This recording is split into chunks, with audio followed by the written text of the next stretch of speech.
સમાચાર વડોદરાના અલકાપુરી વિસ્તારમાં આવેલી એક શોપમાં કોલ્ડ ડ્રિંકની પેક બોટલમાં મૃતક મકોડો તરતો મળી આવ્યો હતો, જેને લઈને કંપનીની ગંભીર બેદરકારી સામે આવવા પામી છે। ઉનાળામાં જ્યારે ઠંડા પીણાની હાઈ ટાઈમ ડિમાન્ડ રહે છે, ત્યારે ગ્રાહકે ચકાસીને ઠંડુ પીણું પીવું પડે તેવી સ્થિતિ સર્જાય। હાલ ઉનાળો ચાલી રહ્યો છે, દિવસે ને દિવસે ગરમી પોતાનો નવો રેકોર્ડ સ્થાપિત કરી રહી છે। માણસોની સાથે હવે તો ઝૂમાં રહેતા પશુઓ માટે પણ ગરમીથી બચવાના ઉપાયો કરવા પડી રહ્યા છે। આ સમયે ગરમીથી રાહત આપતા ઠંડા પીણાની માંગમાં હાઈ ટાઈમ વધારો જોવા મળી રહ્યો છે। કોલ્ડ ડ્રિંકની બોટલનો ઉપાડ આખા વર્ષ દરમિયાન હાલની સિઝનમાં વધુ જોવા મળી રહ્યો છે, ત્યારે હવે ઠંડા પીણાના શોખીનોએ પીતા પહેલા ચકાસણી કરવી પડે તેવો કિસ્સો વડોદરામાં સામે આવ્યો। વડોદરાની અલકાપુરી વિસ્તારમાં આવેલી શોપમાંથી કોલ્ડ ડ્રિંકની સ્ટીલ પેક બોટલમાં મકોડો તરતો મળી આવ્યો હતો। શોપ સંચાલકે કહ્યું કે ગ્રાહકે ઠંડુ પીણું માંગતા તેમણે ફ્રીજમાંથી બોટલ કાઢી હતી, પરંતુ તેમાં મકોડો તરતો મળી આવતા તેને બાજુમાં મૂકી દીધી હતી। સંચાલક લોકોને બરાબર રીતે ઠંડુ પીણું જોઈને જ પીવાની અપીલ પણ કરી હતી।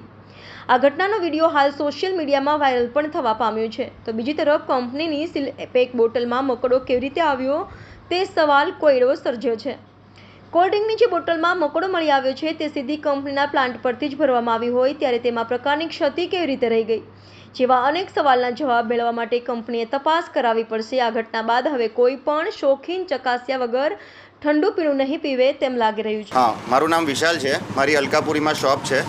હવે જ્યારે શોપમાંથી હું કોલ્ડ ડ્રિંક અને ઠંડા પીણાનું વેચાણ કરું છું અને સાથે મારે પાન પડીકીનો ગલ્લો છે। હવે જ્યારે કોલ્ડ ડ્રિંક કસ્ટમરે માગી અને મેં બહાર કાઢી ત્યારે આ પ્રકારનું અંદર કોકોકોલા કંપનીની લિમ્કા પ્રોડક્ટ છે, એની અંદર મકોડો છે, રાઈટ। અને હજુ પેક જ છે, હજુ ઓપન કરી નથી, આપ જોઈ શકો છો, બરાબર છે, હજુ પેક જ છે। એટલે ગ્રાહકોને અને તથા વેપારીઓને નમ્ર વિનંતી છે કે આ વસ્તુ તમે પ્રોપર चेक કરીને વેચો અને લો। प्लेसमेंट्स प्लेसमेंट्स प्लेसमेंट्स आपको भी प्लेसमेंट्स चाहिए? चलिए दिलाता हूं।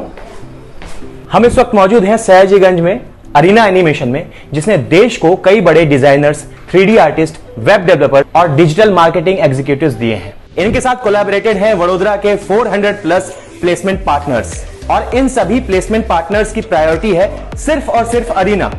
सिर्फ और सिर्फ अरीना ही क्यों? अरे भाई, इसमें कोई जैक वैक नहीं है, समझाता हूं। क्योंकि प्लेसमेंट पार्टनर्स को भी पता है कि अरीना में उनको सबसे अच्छे स्टूडेंट्स मिलेंगे। क्यों?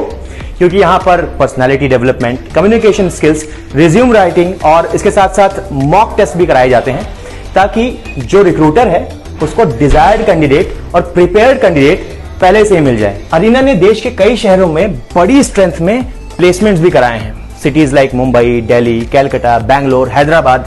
प्लेसमेंट्स के मामले में इन सिटीज में इनका दबदबा है।